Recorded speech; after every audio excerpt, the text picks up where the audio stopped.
खै अब आजबाट डल्लेले इन्ट्री मारेको छायाङ्कन सुरु भएको छ। सेट अब यहाँ तपाईँले देखिरहनु भएको छ, कस्तो लागिरहेछ पहिलो दिनको छायाङ्कन?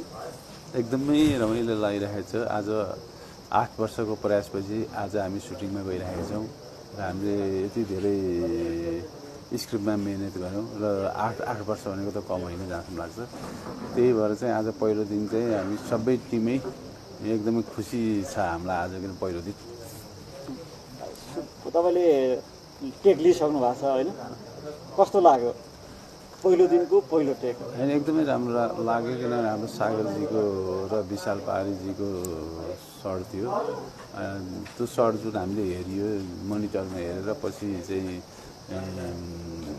सिन वाइज हेर्दाखेरि चाहिँ एकदमै राम्रो फर्स्ट सिन राम्रो भएको छ। अब भोलि हाम्रा दर्शकहरूले हेरेपछि थाहा पाइहाल्नुहुन्छ। हामी सबैले यो चलचित्रलाई धेरै समय लागेर सुटिङ गरेका छौँ, त्यही भएर पनि एकदमै पहिलो दिन त एकदमै खुसी छौँ।